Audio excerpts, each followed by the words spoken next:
Next మనకి జాగ్రఫీలో last lesson అండి, 9th జాగ్రఫీలో ఇది లాస్ట్ లెసన్. జనాభా, పాపులేషన్. మనుషులు లేని ప్రపంచాన్ని అసలు మనం ఊహించగలమా? లేదనమాట. ఎందుకంటే వనరులు ఉపయోగించుకోవడము, ఈ సామాజిక సాంస్కృతిక వాతావరణాన్ని అసలు సృష్టించిందే మానవుడు. ఓకేనా, ప్రజలు. ఇలా ఆర్థిక వ్యవస్థను, సమాజం యొక్క అభివృద్ధిని చేయడానికి, అభివృద్ధి పరచడానికి ప్రజలు చాలా ప్రధాన పాత్ర పోషిస్తారు అని చెప్పుకోవచ్చండి. ఈ ప్రజలు ఏం చేస్తారంటే, ఇప్పుడు మామూలుగా చూసినట్టయితే ముందు ఒక శిలగా మాత్రమే ఉండిందనమాట బొగ్గు. ఓకే, ఒక శిల రూపంలో ఉండింది. దాన్ని ఏం చేశారు మానవులు? వెలికి తీసే సాంకేతికతను కనుగొని దాన్ని వనరుగా యూజ్ చేసి ఈ బొగ్గుని ఏం చేశారు? శిలలుగా ఉండే దాన్ని నుంచి బొగ్గును తయారు చేసి బొగ్గుని కరెంటుకి, ఉత్పత్తికి, వీటన్నిటికీ యూజ్ చేసుకుంటూ ఉన్నాం. ఈ విధంగా మానవుడు తన యొక్క సాంకేతిక లేకపోతే తన యొక్క తెలివితో ఈ ఇట్లా వనరుగా తయారు చేయడం అనేది జరుగుతుంది. విపత్తు అంటే ఏమిటి? విపత్తు వరదలు లేదా సునామీ ఇలాంటివి వచ్చేటువంటి సహజ సంఘటనలు ఏవైతే ఉన్నాయో వీటి వల్ల ఒక గ్రామము లేదా పట్టణం అనేది తీవ్రంగా ప్రభావితం అయితే కనుక దాన్నే మనము విపత్తు అని చెప్పి అంటామండి. విపత్తులు, సునామీస్ కానీ, భూకంపాలు కానీ, వరదలు కానీ ఇలాంటివన్నీ వస్తాయి, డిజాస్టర్స్ అంటాము. ఈ రెండిటి గురించి మనం చూద్దాము. మానవులు భూవనరులను ఉత్పత్తిదారులుగాను, వినియోగదారులుగాను ఉన్నారనమాట. అంటే మానవులు భూవనరుల్ని ఉత్పత్తి చేస్తూ ఉన్నారు, అవి యూజ్ చేసుకొని కొత్తవి అది వాళ్ళు వినియోగించుకుంటూ ఉన్నారు, రెండిటిగానే ఉన్నారు. అందువల్ల ఒక దేశంలో ఎంతమంది ఉన్నారు, వారు ఎక్కడ నివసిస్తున్నారు, వాళ్ళ సంఖ్య ఎలా ఉంది, ఓకే, ఎందుకు పెరుగుతుంది, వారి లక్షణాలు ఏంటివి, అవన్నీ మనం ఈ లెసన్లో తెలుసుకుంటాము. అంటే ఎక్కువగా మనకు జనాభా సంబంధించి, ఓకేనా, ప్రజలకు సంబంధించి. భారతదేశ జనగణన శాఖ మన దేశ జనాభాకు సంబంధించిన సమాచారాన్ని అంతటిని అందివ్వడం జరుగుతుంది. ఏది? భారతదేశ జనగణన శాఖ మన భారతదేశానికి సంబంధించి తెలుపుతుందన్నమాట. ఎంతమంది జనాభా ఉన్నారు, జనసాంద్రత ఎంత ఉంది, ఓకే, జనాభా మార్పు ఎలా ఉంది అని అంతా. జనాభా పరిమాణము మరియు వ్యాప్తి. జనాభా పరిమాణము అంటే ఎంతమంది ఉన్నారు అనేది, ఓకే. సంఖ్యాపరంగా భారతదేశ జనాభా పరిమాణం మరియు విస్తరణ ఒకటేగా చెప్పచ్చు. చూసినట్టయితే 2011 మార్చి నాటికి భారతదేశ జనాభా అనేది 1210.6 మిలియన్స్గా ఉండిందంట. ఓకే, ఇది ప్రపంచ జనాభాలో ఎంత శాతము? 17.5%. ఇంపార్టెంట్, అడుగుతారు. 2011 జనాభా లెక్కల ప్రకారము మన జనాభా శాతం ఎంత? 17.5. ఓకేనా, ప్రపంచ జనాభాలో మన భారతదేశం యొక్క జనాభా శాతం. ఒకవేళ మిలియన్స్ మందులో చెప్పమని చెప్తే 1210.6 మిలియన్లుగా ఉండిందంట. ఓకే, ఈ 1210.6 మిలియన్స్ ప్రజలు, ఓకేనా, ప్రపంచ విస్తీర్ణంలో చూసినట్టయితే 2.4% ఉన్నారంట. అదేవిధంగా మన దేశం అనేది ఎంత విస్తార రూపంలో ఉంది అంటే 3.28 మిలియన్ స్క్వేర్ కిలోమీటర్స్లో ఉంది మన భారతదేశం అనేది. ఇది ఆల్రెడీ మనం ఫస్ట్ లెసన్స్లో చూసుకున్నాము, ఓకేనా, ఎంత విస్తీర్ణం కలిగి ఉంది అనేది. ఓకే, 2011 జనాభా లెక్కల ప్రకారం చూసినట్టయితే 199 మిలియన్ జనాభా కలిగినటువంటి ఉత్తరప్రదేశ్ అనేది భారతదేశంలో అత్యధిక జనాభా కలిగినటువంటి రాష్ట్రంగా చెప్పచ్చు.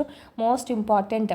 ఓకే, క్వశ్చన్ ఎలా అడుగుతారంటే భారతదేశంలో అత్యధిక జనాభా కలిగినటువంటి రాష్ట్రం ఏది? ఉత్తరప్రదేశ్. ఓకేనా, ఎంతమంది జనాభా? 199 మిలియన్. ఓకేనా, మిలియన్ జనాభా ఉన్నారు.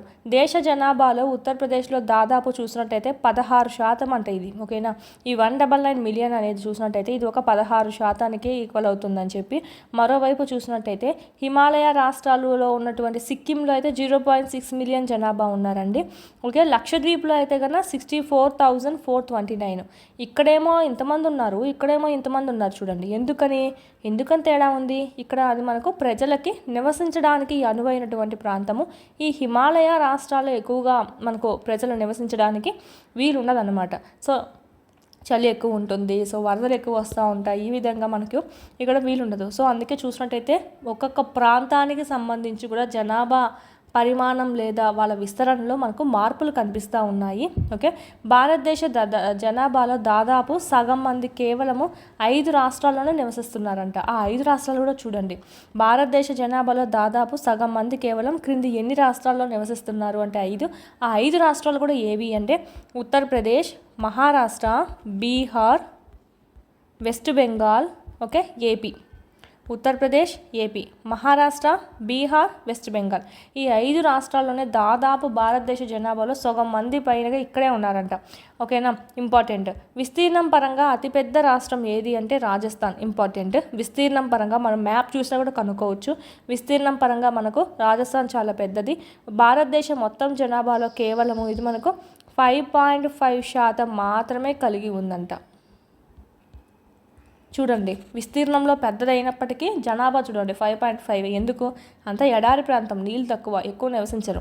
భారతదేశంలో జనాభా అసమాన విస్తీర్ణకు కారణం ఏమై ఉండవచ్చు అంటే ఈ విధంగా ఒకచాట కొందరు ఒకచాట ఎక్కువ మంది ఉండడానికి కారణం ఏంటి అంటే అక్కడ ఉండేటువంటి వనరులు అనమాట. ఓకే, నీటి లభ్యత, భూమి వ్యవసాయం సంబంధించి బాగుందా లేదా, బతకడానికి ఆరోగ్యం, ఇక్కడ మనకు వాతావరణం అనేది ఎలా ఉంది, శీతోష్ణ స్థితి ఎలా ఉంది, ఇవన్నీ ప్రభావితం చేస్తాయి.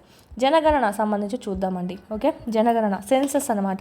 జనగణన అంటే ఏంటంటే కాలానుగుణంగా జరిగేటువంటి అధికార జనాభా లెక్కింపు, తగ్గడం కావచ్చు పెరగడం కావచ్చు, అధికారికంగా జనాభాను లెక్కించడాన్ని కాలానికి అనుగుణంగా ఇది జనాభా గణన అంటారు, సెన్సస్ అంటాం. భారతదేశంలో ఫస్ట్ది అయితే మనకు 1872లో జరిగిందండి. అయితే సంపూర్ణంగా కాదనమాట. మొదటి సంపూర్ణ జనగణన ఎప్పుడు జరిగింది అంటే 1881, అంటే ఒక 9 ఇయర్స్కి జరిగింది. చూడండి, 1872లో నార్మల్గా జరిగినటువంటి మొదటి జనగణన ఎప్పుడు అంటే 1872 అని చెప్పాలి.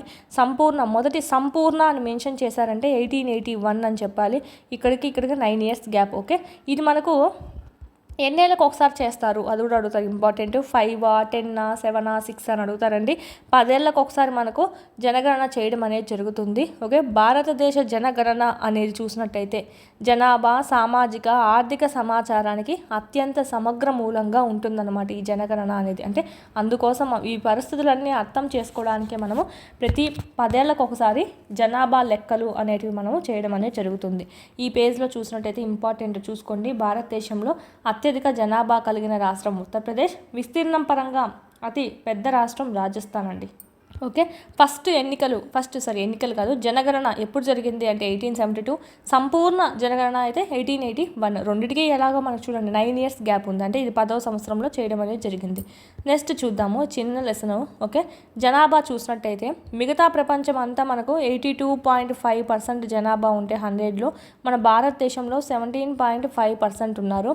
అదే విస్తరణ చూసుకున్నట్టయితే మిగతా ప్రపంచం అంతా 97.6% ఉంటే భారతదేశం అనేది 2.4%గా ఉంది. అంటే మొత్తం గ్లోబ్లో 2.4% విస్తీర్ణం మన భారతదేశం ఉందన్నమాట. ఈ మొత్తం ప్రపంచంలో ఇది కూడా అంతే, మొత్తం ప్రపంచంలో 17.5% జనాభా అనేది మన భారతదేశంలో ఉన్నారు. జన సాంద్రతను బట్టి భారతదేశ జనాభా పంపిణీని లెక్కించవచ్చు. ఇండియన్ పాపులేషన్ జనాభా పంపిణీ. ఓకే, జన సాంద్రత అంటే మనకు పాపులేషన్ డెన్సిటీ అంటాం అనమాట. అంటే డెన్సిటీ అంటే ఏంటి, మనకు ఒక యూనిట్. ఓకే, ఒక యూనిట్ ప్లేస్లో ఎన్ని ఉన్నాయి సంఖ్య అనే చెప్తాం అనమాట మామూలుగా ఫిజిక్స్ పరంగా. సేమ్ ఇది కూడా అంతే, జనసాంద్రత అన్నారు అంటే మనకు ఒక యూనిట్ చదరపు కిలోమీటర్లో ఎంతమంది జనాభా ఉన్నారు, ఒక 10 మందా, 20 మందా, 30 మందా, 40 మందా, అదే దాని యొక్క జనసాంద్రత అనేది అవుతుంది. ఒక యూనిట్ కిందకి వేస్తాం. ఓకే, జనసాంద్రత ఒక మెరుగైన అవగాహనను కల్పిస్తుందండి. ఒక యూనిట్ ప్రాంతంలో, ఓకే, యూనిట్ అనే కాకుండా ఒక నిర్దిష్ట ప్రాంతంలో కూడా తీసుకుంటే ఒక నిర్దిష్ట ప్రాంతంలో గల జనాభా సంఖ్యను జనసాంద్రతగా లెక్కించడం జరుగుతుంది. Population density. ప్రపంచంలో అత్యంత జనసాంద్రత కలిగిన దేశాల్లో మనకు భారతదేశం ఒకటి. వీటికి సంబంధించినటువంటి ఫుల్ క్లాసెస్ అన్నీ మీకు యాప్లో అందుబాటులో ఉన్నాయి. 3rd నుంచి 10th వరకు లెసన్ వైజ్ వీడియోస్ ప్లస్ పీడిఎఫ్స్తో సహా మీకు 500 రూపీస్కే మీరు ఇక్కడ పర్చేస్ అనేది చేసుకోవచ్చు. 3, 4, 5 EVS అంతా మనకు యూట్యూబ్లో ఉండేది ఓల్డ్ కాబట్టి ఓల్డ్ డిస్ట్రిక్ట్స్ ప్రకారం ఉంది. సో ఇక్కడ మనకు న్యూ సిలబస్, న్యూ డిస్ట్రిక్ట్స్ ప్రకారం మీకు ఇక్కడ అప్డేట్ చేయడం జరిగింది. అదేవిధంగా 7th తెలుగు సంబంధించి మొత్తం కంప్లీట్ అయింది. 8th సంబంధించి కూడా మీకు యాప్లో అందుబాటులో ఉంది. 8th జాగ్రఫీ సంబంధించి, అదేవిధంగా మ్యాథమెటిక్స్ సంబంధించి అయితే మోస్ట్ ఇంపార్టెంట్ 9th మ్యాథ్స్కి సంబంధించి కూడా మీకు ఇక్కడ ఆల్ క్లాసెస్ అన్నీ సెమ్ 1, సెమ్ 2 కూడా మీకు అప్లోడ్ చేయడం అనేది జరిగింది. ఈ విధంగా 3rd నుంచి 10th వరకు 3rd to 8th మొత్తం ఉంటాయి. 9th, 10th లింక్డ్ టాపిక్స్ అనేటివి మీకు అప్లోడ్ చేయడం జరిగింది. చూడండి, చాలా యూస్ఫుల్ అవుతుంది. పీడిఎఫ్స్ అనేటివి కూడా ఇక్కడ మీరు డౌన్లోడ్ చేసుకోవచ్చు. కంటెంట్ పీడిఎఫ్స్ మీరు మళ్ళీ టెక్స్ట్ బుక్ చదవాల్సిన అవసరం లేకుండా ఇక్కడే మీకు పీడిఎఫ్స్ కూడా డౌన్లోడ్ చేసుకుంటే మళ్ళీ టెక్స్ట్ బుక్ చదవాల్సిన అవసరం లేకుండా ఆడే మీకు క్విక్ రివిజన్ అనేది అయిపోతుంది. మీరు జిరాక్స్ కూడా చేసుకోవచ్చు. మీరు ఇక్కడ వీడియోస్ అనేటివి డైలీ వింటూ ఉండండి. క్లాస్ వైజ్ లెసన్ వైజ్ ఉన్నాయి. అదేవిధంగా class wise lesson wise exams కూడా ఉన్నాయన్నమాట. ఆల్ సబ్జెక్ట్స్ సంబంధించి ఇక్కడ కూడా మీకు క్లాస్ వైజ్ లెసన్ వైజ్ ఉంటాయి. సో వీడియోస్ వినడము, వీడికొచ్చి ఎగ్జామ్స్ రాసుకోవడం కానీ చేసినట్టయితే ఈజీగా మీరు స్కోర్ అనేది 120 పైన అనేది చెయ్యొచ్చు. 3rd to 8th సంబంధించి లెసన్ వైజ్ ఉంటాయి. 9th 10th ఓకే, సైకాలజీ, విద్యా దృక్పథాలు, మెథడాలజీ, జీకే, కరెంట్ అఫైర్స్, ఈ విధంగా ఆల్ సబ్జెక్ట్స్ అనేటివి లెసన్ వైజ్ టెస్టులు కూడా మీకు అందుబాటులో ఉన్నాయి 499 కోర్స్లో. నెక్స్ట్ సైకాలజీకి సంబంధించి అకాడమీ టెక్స్ట్ బుక్ సంబంధించి ఒక వీడియోస్ ప్లస్ పీడిఎఫ్స్, టెస్ట్లు మరియు బిట్స్ యొక్క ఎక్స్ప్లెనేషన్ అంతా మీకు ఇక్కడ వీడియోస్ రూపంలో మీకు అంతా ఇక్కడ అవైలబిలిటీలో ఉంది. పీడిఎఫ్ కూడా మీరు డౌన్లోడ్ చేసుకొని జిరాక్స్ చేసుకోవచ్చు. బుక్ దొరకపోయినా పర్లేదు, ఈ పీడిఎఫ్ అనేది మీకు డౌన్లోడ్ చేసుకొని జిరాక్స్ చేయించుకుని అది చదువుకున్నా కూడా మీకు సరిపోతుందండి. Same book. దీని నుంచే మనకు టెట్లో సంబంధించి అయితే 25+ బిట్స్ అనేటివి వచ్చాయన్నమాట అవుట్ ఆఫ్ 30 ఎవ్రీ సెషన్లో. సో సైకాలజీ సంబంధించి మాత్రం ఈ బుక్ను మాత్రం మిస్ చేయొద్దండి. కేవలం 99 రూపీస్కే ఉంది. ఎస్ఎస్ ప్రొడక్షన్స్ కాంపిటేటివ్ హబ్ అని ప్లేస్టోర్ నుంచి డౌన్లోడ్ చేసుకోండి యాప్ అనేది. ఆ యాప్లో మీకు ఇక్కడ ఈ 3 కోర్సెస్ అనేటివి మీకు కనిపిస్తాయి. సో పర్చేజ్ చేసుకోండి, చాలా యూస్ఫుల్ అవుతుంది. డిఎస్సికి ప్రిపేర్ అయ్యే వాళ్ళ దగ్గర కంపల్సరీ ఉండాల్సిన కోర్స్ ఏదైనా ఉందంటే ఈ టెక్స్ట్ బుక్ సంబంధించి వీడియోస్ ప్లస్ టెస్ట్ సిరీస్ సంబంధించి. ఓకే, ఇదైతే మీకు మొత్తం టెస్ట్ సిరీస్ అనమాట. ఇదైతే మొత్తం మీకు వీడియో క్లాసెస్ అనేటివి కంటెంట్ సంబంధించి ఉంటాయి, ప్లస్ పీడిఎఫ్స్ అనేటివి ఉంటాయి. డౌన్లోడ్ చేసుకొని జిరాక్స్ కూడా చేసుకోవచ్చు. వీటి లింకులన్నీ మీకు కింద డిస్క్రిప్షన్లో ఇవ్వడం జరిగింది, చూడండి. క్లాసెస్ అనేది వినండి.